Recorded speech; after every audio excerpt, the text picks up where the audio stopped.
हमारे जीवन में अनेकों ऐसे इंसान होते हैं जो अपने ड्रीम को सक्सेसफुली अचीव करते हैं। तब हम सोचते हैं कि इन्होंने इसके लिए खूब मेहनत की होगी और साथ ही साथ इनकी किस्मत ने खूब साथ दिया होगा। लेकिन हकीकत कुछ और होती है। किसी एक इंसान की सक्सेस के पीछे और अनेकों ऐसे लोग होते हैं जिन्होंने उसके साथ खूब स्ट्रगल किया होता है। मेरे साथ आज गुरु कृपा का एक कोहिनूर है, राघव शेखावत, जिसने ऑल इंडिया 170 रैंक के साथ 720 में से 705 मार्क्स जो है हासिल किए हैं। राघव का ये मानना है कि मेरी ज़िंदगी में मेरी मेहनत से ज़्यादा मेरे पेरेंट्स की मेहनत है।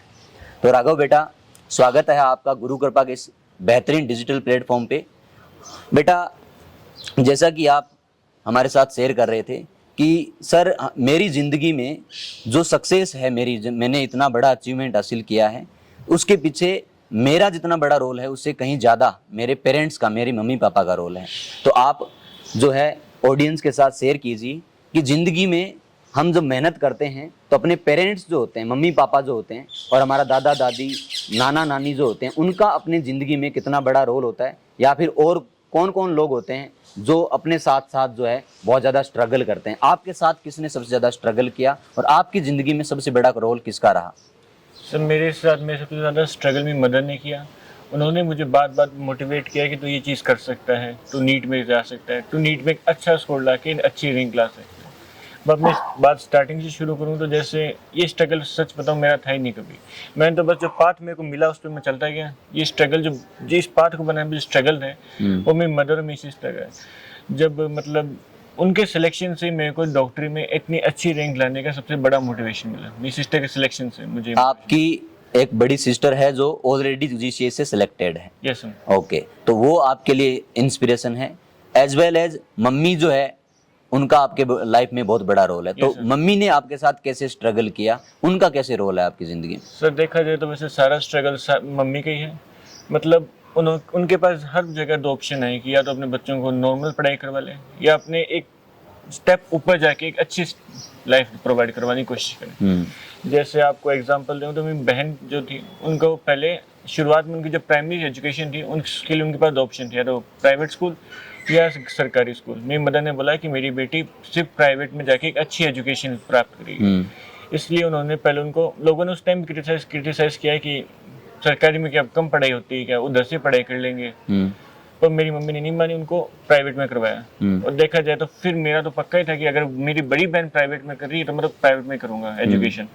तो देखा जाए तो ये जो पूरी जर्नी है वो मैं तो बस पाथ फॉलो कर रहा हूँ। स्ट्रगल मेरी मदर और सिस्टर का है। मतलब आपको लाइफ में क्या करना है, कैसे आपको आगे जाना है, फ्यूचर में आप क्या बनोगे, वो सारा प्री प्लान था। उसके लिए आपके पेरेंट्स ने खूब ज़्यादा प्लानिंग की है और कौन सी इन्फॉर्मेशन आप तक पहुंचनी चाहिए, किस तरह से आपको जो है रास्ता दिखाना है, वो सारी चीज़ें जो है आपके पेरेंट्स ने पहले से प्लान करके आपको उस रास्ते पे लेकर चलाया है। जैसा कि बेटा आपने बताया कि आपकी जो सक्सेस है उसके पीछे आपके मम्मी पापा का बहुत बड़ा रोल है। उन्होंने हर चीज़ को जो है प्री प्लान करके आपको रास्ता दिखाया और उन्होंने खूब स्ट्रगल किया। लेकिन इतना बड़ा स्कोर अचीव करने के लिए 720 में से 705 जो है बहुत बड़ी बात होती है बेटा। तो इसके लिए आपने भी खूब जी जान से मेहनत की है। तो ऐसे कुछ पॉइंट्स जो है शेयर कीजिए अपने जूनियर्स के साथ, आने वाले जो नीट एस्पिरेंट्स हैं उनके साथ, जिससे उनको फ़ायदा मिल सके और उन बातों को फॉलो करके वो भी जो है मेडिकल कॉलेज का दरवाज़ा खोल सके। तो सबसे पहले मैं आपसे बेटा पूछूंगा कि जो पेपर करने का जो तरीका होता है उसमें कुछ ऐसे पॉइंट्स जो है आप शेयर कीजिए जो आपके यूनिक थे, जिससे जो आपको लगता है कि ये पॉइंट अगर कोई आपके फॉलो करता है तो उससे उनको ईजिली जो है बहुत सारे फ़ायदे हो सकते हैं, जो है वो सक्सेस मिल सकती है। तो पेपर अटेम्प्ट करें तब सब मेरा ये कहना है कि सबसे पहले वो सब्जेक्ट अटेम्प्ट करें जो आप सबसे ज़्यादा पढ़ के गए हो। कई बार मतलब आप जो सब्जेक्ट सबसे ज़्यादा है वो आप सबसे बढ़िया तरीके से अटेम्प्ट करोगे सबसे पहले फर्स्ट अटेम्प्ट में। और कई बार बच्चे होते हैं कि जो सबसे हार्ड या कोई मीडियम सब्जेक्ट होता है या कोई होता है जो एक फिक्स पैटर्न फॉलो करता है, और जो फर्स्ट सब्जेक्ट होता है उसका कम पढ़ा हुआ होता है। तो उसके कारण क्या हो सकता है कि उसका पहला सब्जेक्ट क्या पता हार्ड आ जाए, बाकी के सब्जेक्ट में उसका शायद थोड़ा सा माइंडसेट ऐसे बिगड़ सकता है कि ये सब्जेक्ट मेरा खराब हो गया, आगे की क्या पता जो बढ़िया पढ़ा हुआ सब्जेक्ट है वो भी खराब हो सकता है इस तरीके से। तो हम सबसे पहले मैं ये कहना चाहूँगा कि वो सब सब्जेक्ट अटेम्प्ट करें जो आपको सबसे ज़्यादा आता है, चाहे वो बायो हो, फिजिक्स हो, केमिस्ट्री हो। ठीक है बेटा। इसके अलावा बेटा, जैसे हम जानते हैं कि नीट एग्ज़ाम जो होता है वो एक 16, 17, 18 साल के बच्चे के लिए होता है, जो कि बहुत ही इमेच्योर सा बच्चा होता है, ज़िंदगी में पहली बार घर से बाहर निकलता है और उसको नहीं समझ होती है कि उसकी जो लाइफ में जो जिम्मेदारी है वो कितनी बड़ी जिम्मेदारी है और उसकी अहमियत क्या है। बहुत सारे बच्चे इस चीज़ को नहीं समझ पाते हैं। तो आपका क्या पॉइंट ऑफ व्यू है कि इस छोटी सी एज के अंदर इतनी बड़ी जो अचीवमेंट है उसको हासिल करने के लिए किन किन चीज़ों से गुजरना पड़ता है, किन किन चीज़ों को है जो कंट्रोल करना पड़ता है? आपको क्या लगता है, आप इन चीज़ों को शेयर कीजिए।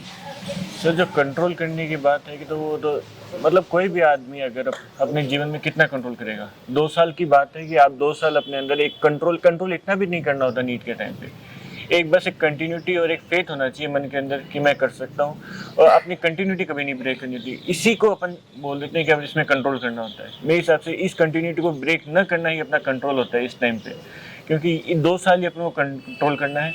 बाकी अपने जीवन में शायद ऐसे पल भी आएंगे जो अपन को मतलब बहुत खुश करने वाले से पल भी आएंगे, तो ये मतलब आगे की पूरी ज़िंदगी आपकी सफल के बराबर होगी। राघव का कहने का मतलब है कि ज़िंदगी में ये जो ड्यूरेशन है आपका, जिसमें आप नीट की तैयारी करते हो, तो ये जो 2 साल का पीरियड होता है, एक फाउंडेशन के बच्चे के लिए 11th 12th हो सकता है, एक ड्रॉपर के लिए 1 साल हो सकता है।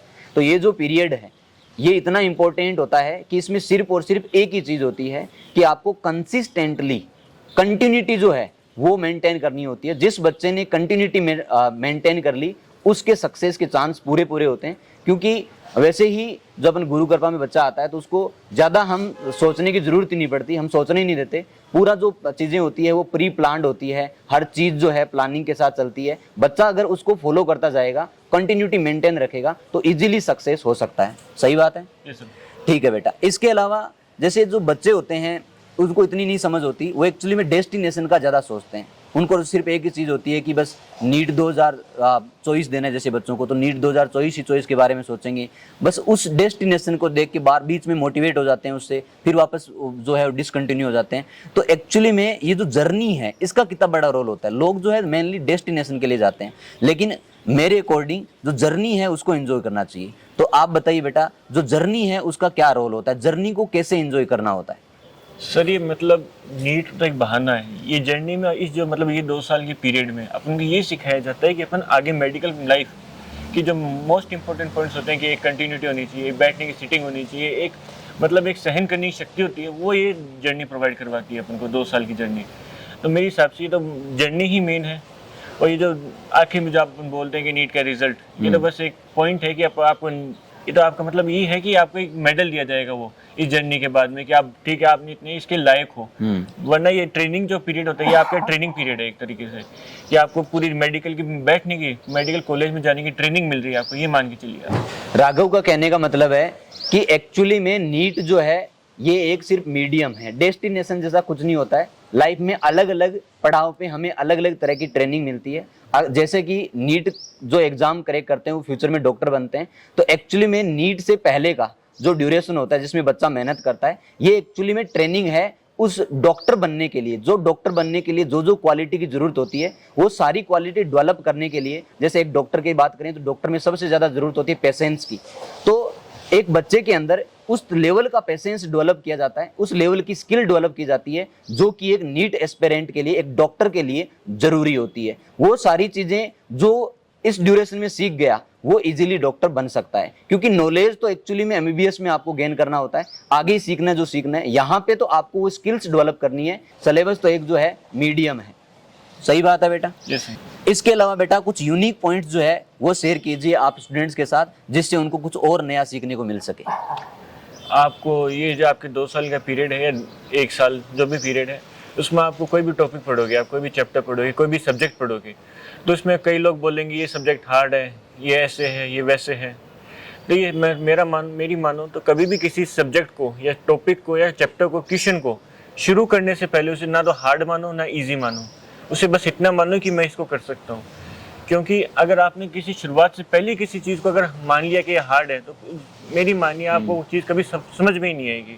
तो ये है, किसी भी चीज़ को पहले वो नहीं होता कि सर पहले इस्तेमाल करें फिर विश्वास करें, उस टाइप में अगर हम बोलें तो पहले उसको ट्राई तो कीजिए। टैग तो उसमें बाद में लग जाएगा, हार्ड इजी का टैग तो बाद में लगा सकते हैं। सही बात है। बहुत अच्छी बात बताई राघव ने कि आप किसी चीज को देख के पहले मत घबराइए, उससे गो थ्रू होइए, उससे कोई भी क्वेश्चन है उसको पहले अच्छे से पढ़िए, उसके बाद उस क्वेश्चन को आपके नॉलेज के अकॉर्डिंग, जो आपने सीखा है, जो टीचर्स ने आपको सिखाया है, उसके अकॉर्डिंग जो है उसको अप्लाई करने की कोशिश कीजिए। ज्यादातर बच्चे जो है वो एक स्टेप पहले ही गिव अप कर देते हैं। उनको लगता है कि ये क्वेश्चन, मतलब मेंटलिटी दिमाग में पहले से बना लेते हैं कि ये क्वेश्चन मुझसे होगा या नहीं होगा। सही बात है बेटा? Yes sir. तो इस तरह की मेंटलिटी डेवलप नहीं होनी चाहिए। Yes sir. ओके, तो राघव बेटा आपने बहुत यूनिक पॉइंट जो है अपने बच्चों के साथ शेयर किए। इसके अलावा आपने बहुत अच्छी बात बताई कि सक्सेस जो होती है उसके पीछे जो सबसे बड़ा रोल होता है वो खुद का नहीं होता, इसके अलावा जो सपोर्टर्स होते हैं अपने, वो अपने से ज़्यादा स्ट्रगल करते हैं। तो जो भी पेरेंट्स इस वीडियो को देख रहे हैं उनको ये मैसेज जा रहा है कि